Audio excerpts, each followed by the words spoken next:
ఫుగీ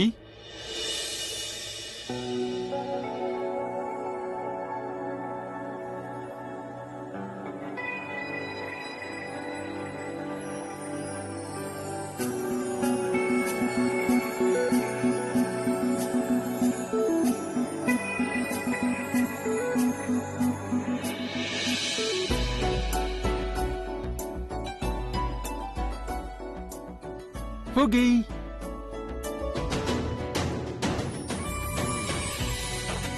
good morning ఫుగీ rising shine. నేను అసలు ఏం చేస్తున్నాను? తను లేపడానికి వచ్చానా లేక నిలబడి నిద్రపోవడానికా?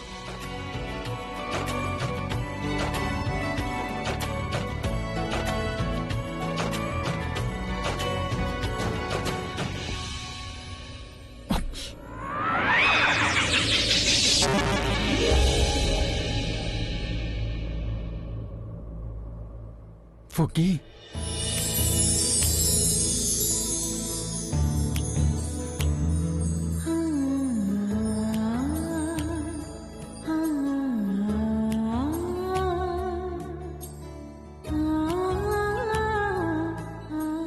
ఆశ్చర్యంగా ఉంది. తను అసలు లేవడమే లేదు. ఫుగ్గీ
ఫుగీ ఫుగీ ఆశ్చర్యంగా ఉంది.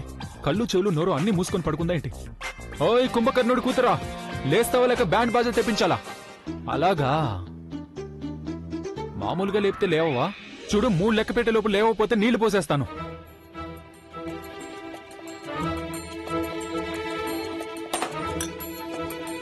ఫుగీ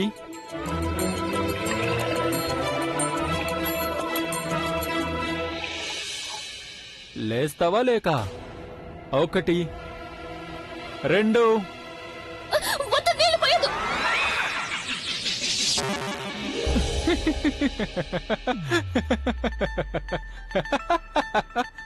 మీరు నవ్వుతున్నారా? ఒకవేళ నేను తడిచిపోయానంటే? నువ్వు తడిచిపోయావంటే అప్పుడు బానే ఉంటుంది కదా. మీ కారణంగా మంచం అంతా తడిచిపోయింది. అవును, కానీ నీ చేయి తగిలే కదా నీళ్ళు ఒలికిపోయాయి. నా చేయి? మీరు ఇక్కడికి ఎందుకు నీళ్లు తీసుకొచ్చారు? అది నిన్ను లేపడానికి తీసుకొచ్చాను. నేను మీ ప్రాణాలు కాపాడాను, కానీ మీరు నా మీద నీళ్లు పోస్తున్నారా? అలాగా నా కుర్తీ వేసుకుని నన్నే బెదిరిస్తున్నావా? అమ్మమిచ్చారు. ఇప్పుడు నువ్వేమన్నావు? నువ్వు నా ప్రాణాలు కాపాడావా? అయితే నేను అక్కడికి ఏం చేయడానికి వచ్చాను? గోళీలు ఆడుకోవడానికా? నాకే తెలుసు. నీ ప్రాణాలు కాపాడడానికి వచ్చాను. అలాగా? కానీ మీరేవి కాపాడలేదుగా. పైగా మీరే స్పృహ తప్పి పడిపోయారు. దానివల్ల మన ఇద్దరు ఇరుక్కుపోయాం. నువ్వేం మాట్లాడుతున్నావు? ఆ మంటల్లో నీ ఒళ్ళో తలపెట్టుకుని పడుకోవాలని నాకు ఆశగా ఉందనుకుంటున్నావా? మరి ఆ వేడిలో సమాధానం నాకేమైనా ఆశగా ఉందా? I don't know, maybe who knows. మీరు నన్ను ఎగతాళి చేస్తున్నారా? నేను ఎగతాళి చేయట్లేదు. I have a serious question. ఏంటి అది? నేను నీ ప్రాణాలు కాపాడడానికి కిచెన్ లోకి వచ్చిన తర్వాత అక్కడ స్పృహ తప్పి పడిపోయాను. ఒకవేళ నీకు కావాలంటే నువ్వు నీ ప్రాణాలు కాపాడుకోవడానికి అక్కడి నుంచి వెళ్ళిపోయి ఉండొచ్చు. నేను తలుపులు తెరుచుకుని వచ్చాను కదా. మరి నువ్వు నీ ప్రాణాలు కాపాడుకుని అక్కడి నుంచి ఎందుకు వెళ్ళలేదు?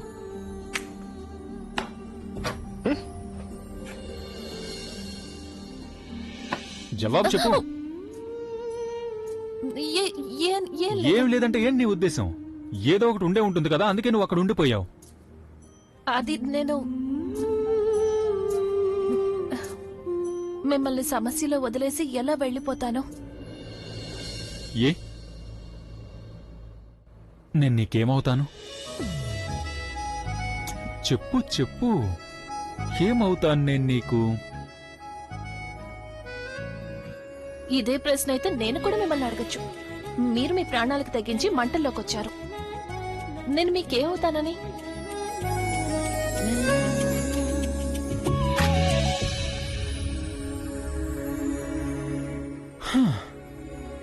ఔ!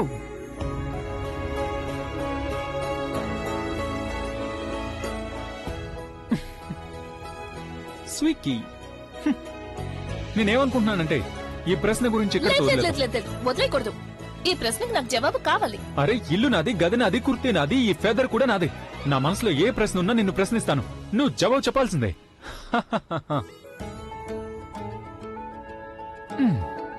ఇప్పుడు నా తరువాతి ప్రశ్న ఏంటంటే, నేనక్కడ స్పృహ లేకుండా పడున్నప్పుడు అప్పుడు నువ్వు అసలు ఏం చేశావు? నాకు ఊపిరి ఎలా ఆడింది?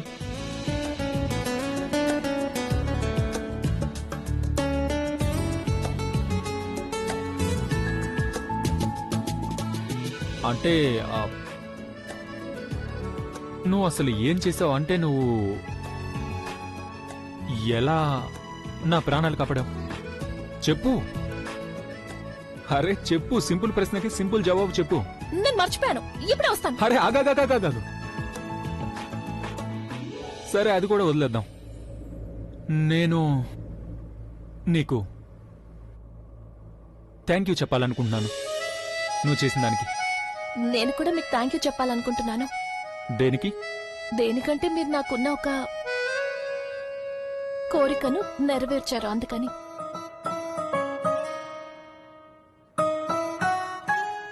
ఏం కోరికది? అది మీకు చెప్పడం కుదరదు. అరే! ఫోగి, నువ్వు ఏం చేస్తున్నావు? చేయి పట్టుకో, నా చేయి పట్టుకో, వదలొద్దు.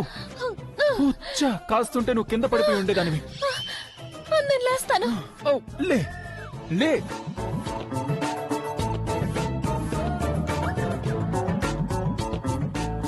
విచిత్రంగా ఉంది. ఈ గెస్ట్ రూమ్ లో ఫ్యాన్ ఎందుకు ఇంత మురుగ్గా ఉంది? రాబిన్ ఫ్యాన్ కూడా సరిగా శుభ్రం చేయట్లేదు. నేను రాబిన్ చెప్తాను. నేను నానమ్మకి చెప్తానుండు. రాబిన్ కి తిట్లు పడాల్సిందే. అది గెస్ట్ రూమ్ కి ఎవరు రావడం లేదు కదా. ఓహో,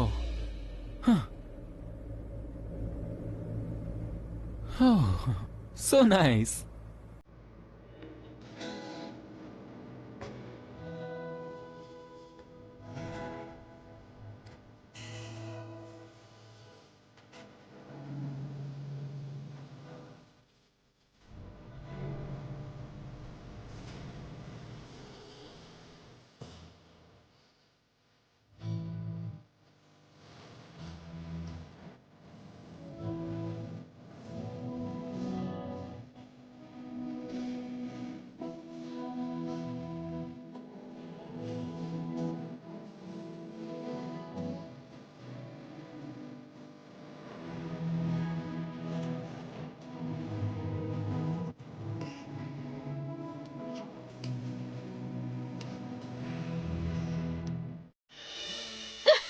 ఏమైంది? మీరు కితకితలు పెడుతున్నారు. అది నేను కదా, నా వైబ్రేటర్. నా ఫోన్ లో వైబ్రేటర్. హలో,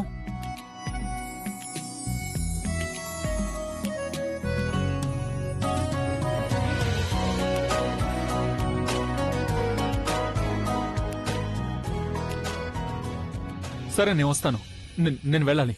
కానీ అది ప్రవీణ్ ఉన్న హాస్పిటల్ నుంచి ఫోన్ వచ్చింది. డాక్టర్ ఫోన్ చేశారు. ఆయన నన్ను కలవాలనుకుంటున్నారు. ఐఎమ్ షూర్ ప్రవీణ్ కాస్త రికవర్ అయి ఉంటాడు, అందుకని ఆయన నాకు ఫోన్ చేసి ఉంటారు. నేను వెళ్తాను. నేను కూడా వస్తాను, ఆగండి. అరే లేదు, నీకు టైం పడుతుంది. నువ్వు ఇంకా స్నానం కూడా చేయలేదు కదా. లేదా 5 నిమిషాల్లో వచ్చేస్తాను. మీ అమ్మాయిలు 5 నిమిషాలు అంటే 50 నిమిషాలు చేస్తారు. నేను వెళ్ళి చూసొస్తాను. బాయ్.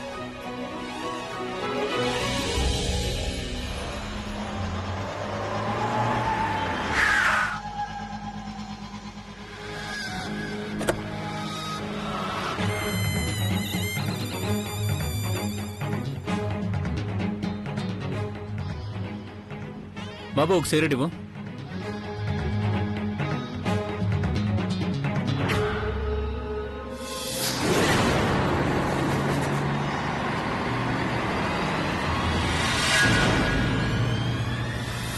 మీరు అతనే కదా? అతనే కదా అంటే? అదే ఆ రోజు ఇక్కడ మీరు ఒకరిని యాక్సిడెంట్ చేశారు కదా.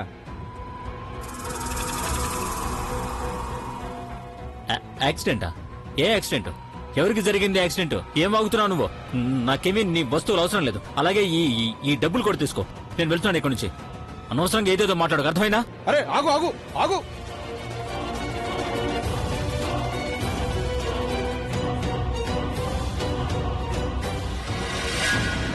నిన్ను నేను గుర్తుపట్టేశాను. ఆ రోజు ఇదే రోడ్డు మీద నువ్వు యాక్సిడెంట్ చేశావు కదా, అది నువ్వే కదా? అరే ఏం వాగుతున్నావు నువ్వు? ముందు చేతి, నీకే చెప్పే చేతి. అరే ఎలా వదిలేస్తాను? రేయ్ బబ్లు, ఫోన్ తీసుకుని రా. వెంటనే ఇన్స్పెక్టర్ గారికి ఫోన్ చేద్దాం. అరే నోటికొచ్చింది అలా వాక్కు, వదులు. నిన్ను గుర్తుపట్టేశాను. ఇంకా ఎంతసేపు రా, త్వరగా వెతుకు. చూస్తున్నాను చూస్తున్నాను. రేయ్ ఆగు ఆగు, ఎక్కడికి పారిపోతున్నావు? ఫోన్. రే నీకు ఫోన్ తీసుకురావడానికి ఇంత టైం పట్టిందా? ఇరుక్కుపోయావు నిఖిల్, ఇరుక్కుపోయావు. తను నాకు చెప్పింది 2 రోజుల తర్వాత వస్తే అంతా సర్దుకుంటుందని. కానీ ఇప్పుడు ఈ విషయం పోలీసుల వరకు వెళ్ళిపోయింది. అరే ఈ పాన్ షాప్ వాడు నేను గుర్తుపట్టాడు నిఖిల్. ఇప్పుడు ఏం చేయాలి? బాగా ఇరుక్కుపోయాను. Thank you so much. సరైన సమయానికి ఫైర్ బ్రిగేడ్ వచ్చింది, లేకపోతే మేమిద్దరం. అరే మేడం, ఇదైతే మా పనే కదా. మీ ఇన్వెస్టిగేషన్ లో ఏమైనా సహాయం కావాలంటే నేను. లేదు మేడం, మీరు పేపర్స్ ఇలా ఇవ్వు. మీరు ఈ పేపర్స్ మీద సైన్ చేసి ఇవ్వండి. అప్పుడు మా రిపోర్ట్స్ మేము తయారు చేస్తాం. ఫార్మాలిటీస్ పూర్తి అవుతాయి. అది పెన్. ఇంతకీ మేడం, మీకేమైనా గుర్తుందా? నిన్న మీరు కిచెన్ కు వెళ్లారు కదా, అక్కడ మంటలు ముందుగానే అంటుకున్నాయా లేక మీరు వెళ్ళిన తర్వాత? లేదు, బహుశా అది నేను లోపలికి వెళ్ళిన తర్వాత ఏదైనా షార్ట్ సర్క్యూట్ అయి ఉంటుంది. లేదు మేడం, అక్కడ అసలు ఎటువంటి షార్ట్ సర్క్యూట్ అవ్వలేదు. కిచెన్ దగ్గర నుండి ఆ చుట్టుపక్కల మొత్తం అంతా మేము చెక్ చేసి చూసాం, కానీ షార్ట్ సర్క్యూట్ అయినట్టు ఎక్కడా కనపడలేదు. మరైతే మంటలు ఎలా అంటుకున్నాయి? డీజిల్ వల్ల. డీజిల్ తో ఇంట్లో ఎవరికి ఏ పని ఉండదు, అలాగే కిచెన్ లో కూడా. ఎవరో కావాలనే అక్కడ డీజిల్ పంపి నిప్పంటించారు. నాకు తెలిసి ఎవరో మిమ్మల్ని చంపాలనుకుంటున్నారు. నేను మీకు ఒక సలహా ఇవ్వాలనుకుంటున్నాను. మీరు దీని గురించి పోలీస్ కంప్లైంట్ ఇవ్వడం మంచిది. పోలీసులు ఎంక్వైరీ చేస్తారు. ఆ తర్వాత విషయం అంతా బయటకు వచ్చే అవకాశం ఉంటుంది. మీకు ఖచ్చితంగా తెలుసా మంటలు డీజిల్ వల్లే అంటుకున్నాయని? అరే మేడం, ఇది రోజు మేము చేసే పనే. నిప్పు ఒకవేళ సిగరెట్ తో అంటుకొని ఉంటే మాకు తెలిసిపోయి ఉండేది. పైగా అక్కడ మాకు డీజిల్ దొరికింది, ఎవిడెన్స్ ఉంది మా దగ్గర. సార్, మీరు ఈ విషయం గురించి ఇంకెవరికి చెప్పకండి, ఎందుకంటే తెలిస్తే అందరూ కంగారు పడతారు కదా, అందుకే వద్దని చెప్తున్నాను. చూడండి, మాకు తెలిసింది మేము మీకు వివరంగా చెప్పాం. తర్వాత ఏం చేయాలో అది ఇక మీ డెసిషన్. ఇది తీసుకో. Okay madam.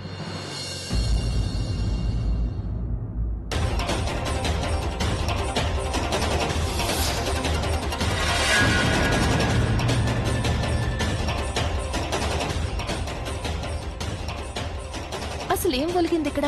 నీళ్ళ? లేదు, నీళ్ళలా అనిపించడం లేదే.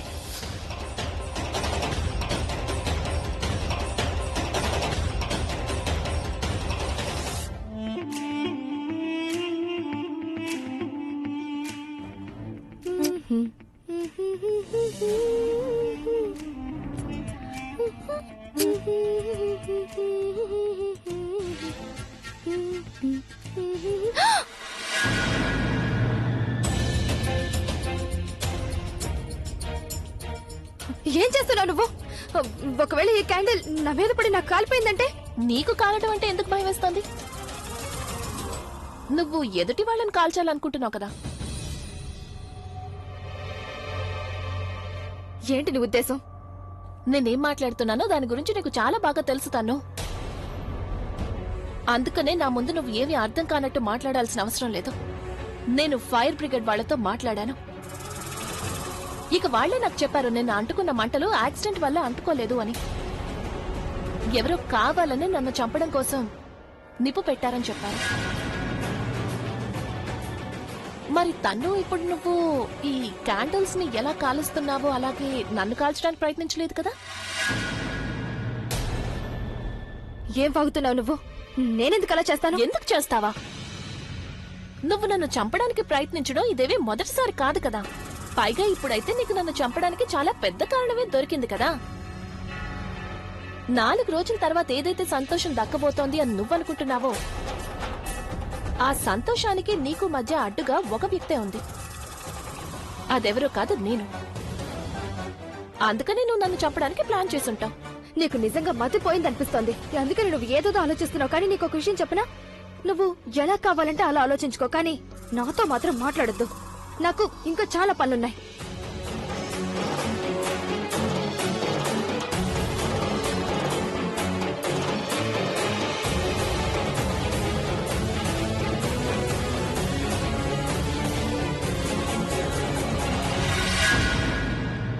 ఏముంటుంది ప్రజ్ఞ? ఏవీ లేదు, తనకి నా మీద అనుమానం కలిగింది. నిన్న రాత్రి కిచెన్లో మంటలు అంటుకోవడానికి నేనే కారణం అంటుంది. అది నాకు ముందే తెలుసు తనకు అనుమానం వస్తుందని. కానీ తన దగ్గర దీనికి వ్యతిరేకంగా ఏదైనా ఆధారం ఉందా లేదా అని నిన్ను అడుగుతున్నాను. నేను ఏం మాట్లాడుతున్నావు నువ్వు? నీకు అర్థమవుతుందా? నాకు తెలుసు. నేను నీకు చిలక్కి చెప్పినట్టు చెప్పాను. తను 4-5 రోజులు నువ్వు సైలెంట్ గా ఉండని. కానీ నువ్వు నా మాటలు వింటే కదా. అప్పుడప్పుడు అనిపిస్తూ ఉంటుంది నీకే అన్నని పెళ్లి చేసుకోవడం ఇష్టం లేదేమో, అందుకనే నువ్వు ఇలాంటి పనులన్నీ చేస్తున్నావేమో అని. ప్రజ్ఞకి నీ మీద అనుమానం రాకపోతే ఇంకెవరి మీద వస్తుంది? ప్రవీణ్ ఇక్కడ లేకపోవడం మంచిదైంది. పైగా ప్రవీణ్ నిఖిల్ ని స్వయంగా చూశాడు. అందుకని తనకి ఈ విషయం తెలిసిపోయి ఉంటుంది నువ్వు నిఖిల్ ని కలిసి ఈ ప్లాన్ అంతా వేసావని. అదే కాకుండా ఇప్పుడు ప్రజ్ఞ కూడా ఇక్కడే ఉంటుంది. రాత్రి పగలు ఇక్కడే ఉంటుందంటే అప్పుడు నీ కష్టాలు ఇంకా ఎక్కువ అవుతూనే ఉంటాయి. ఓ వెయిట్ ఎ మినిట్, నువ్వు ఒక పని చేయొచ్చు కదా. నువ్వు నీ సో కాల్డ్ బాయ్ ఫ్రెండ్ తో కలిసి ఒక స్టూపిడ్ ప్లాన్ ని ఎందుకు వేయకూడదు?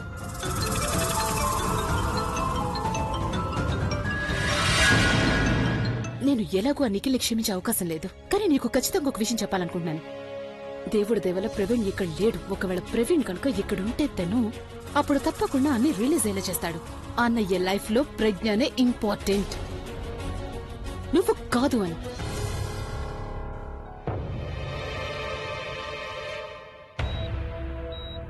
మిస్టర్ మెహ్రా, మీరు మాకు ఇన్స్ట్రక్ట్ చేసినట్టు మీ ఫ్రెండ్లో ఇంప్రూవ్మెంట్ కనిపించిన వెంటనే మీకు ఇన్ఫార్మ్ చేశాను. మీరిప్పుడు స్వయంగా చూడొచ్చు, మీ ఫ్రెండ్ గండం నుంచి బయటపడ్డారు. Thank you so much doctor. Doctor, నేను ఇప్పుడు ప్రవీణ్ ఇంటికి తీసుకెళ్ళొచ్చా? ఆయనకి ఇప్పుడు ప్రత్యేకంగా మెడికేషన్ ఏమీ జరగట్లేదు. కానీ ఒకవేళ మీ ఇంట్లో ఆయన్ని రోజంతా చూసుకునే వాళ్ళు ఎవరైనా ఉంటే మీరు తనను తీసుకెళ్లొచ్చు. ఉన్నారు డాక్టర్, మా ఇంట్లో ప్రతి ఒక్కరు కూడా తన్ని జాగ్రత్తగా చూసుకుంటారు. ప్లీజ్ డాక్టర్, చాలా రోజులు అయిపోయింది. ఇక నేను ప్రవీణ్ ఇంటికి తీసుకెళ్తాను. అలాగైతే నేను ఆయన్ని ఈ రోజు డిశ్చార్జ్ చేస్తాను. కానీ మీరు ఆయన్ని వారానికి ఒకసారి ఖచ్చితంగా రొటీన్ చెకప్ కోసం తీసుకురావాల్సి ఉంటుంది. Sure doctor. నర్స్, నువ్వు ఈయన డిశ్చార్జ్ పేపర్స్ రెడీ చేయించు. Excuse me. Thank you doctor. పదమై బ్రదర్, నువ్వు ఇంటికి వచ్చి రెస్ట్ తీసుకో. నిజం చెప్తున్నాను, నువ్వు లేకపోతే నాకు ఏదోలా ఉంటుంది. ఇక నువ్వు తొందరగా కోలుకోవాలి.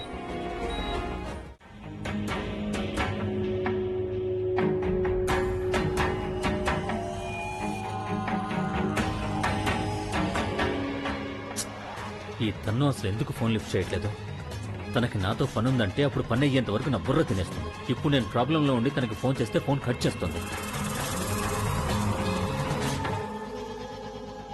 ఈ ఆలియాని నేను అర్థం చేసుకోలేకపోతున్నాను. ఒకసారి ఫ్రెండ్ లా మాట్లాడుతుంది, ఇంకోసారి శత్రువులా. ఏం అర్థం కావడం లేదు. ముందేమో హెల్ప్ చేస్తుంటే తర్వాత నువ్వు ఇరుక్కోవడం మంచిదైందని అంటుంది. తను ఈ శబ్దం ఎక్కడి నుంచి వస్తుంది?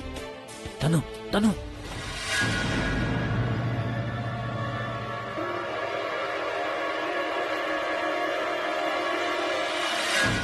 నిఖిల్, నువ్వేంటి ఇక్కడ? లేదు, నేను ఒక ఆత్మని. నిన్న జరిగిన రోడ్ యాక్సిడెంట్ లో చనిపోయి ఇప్పుడు ఇక్కడికి వచ్చాను. ఒకవేళ ఎవరైనా చూసారంటే ఆ తర్వాత మన ఎలా చూస్తారు? నేను ఆత్మని కదా, ఎవరికి కనిపించను. నువ్వు దయచేసి నేను చెప్పేది విను. నిజంగా ఎవరైనా మనల్ని చూసారంటే తర్వాత మనకి ప్రాబ్లం అవుతుంది, సమస్యలో ఇరుక్కుంటాం. ఆల్రెడీ నేను సమస్యలో ఇరుక్కుపోయాను నీ కారణంగా. అందుకని ఇప్పుడు నా కారణంగా నువ్వు ఈ ప్రాబ్లం ఫేస్ చేయి. నువ్వు తెలియడం లేదు. అదేదో సర్ప్రైజ్ తీసుకొస్తానని చెప్తున్నాడు. రాను వచ్చిన తర్వాత తెలిసిపోతుంది కదా సర్ప్రైజ్ ఏంటో.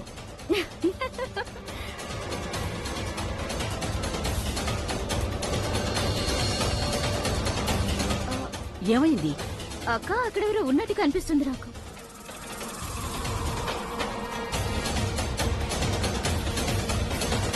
కానీ నాకు కనిపించడం లేదు. అక్క, నిజంగానే అక్కడెవరో ఉన్నారు. నాకేమనిపించిందో తెలుసా? మన అభి ఉన్నాడు కదా, తను నిన్న ఏ విధంగా ప్రజ్ఞకి సర్ప్రైజ్ ఇచ్చాడో అదే విధంగా బహుశా మనకి సర్ప్రైజ్ ఇస్తాడేమో ఈ రోజు. నువ్వెప్పుడు ఇంతే కలలు కంటూనే ఉంటావు.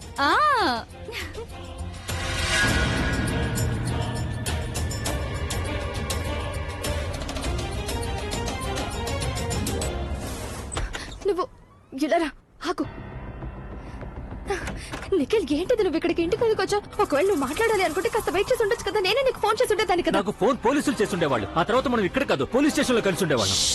ఏంటి అసలు నీ ఉద్దేశం? నా ఉద్దేశం ఏంటంటే నేను పూర్తిగా ప్రాబ్లం లో ఇరుక్కుపోయాను. ఇప్పుడు జీవితంలో మొదటిసారి ఎవరికి కనిపించకుండా తిరుగుతున్నా. ఇలా చూడు, ఏం చెప్పాలో అది డైరెక్ట్ గా చెప్పు. టైం పాస్ చేయొద్దు.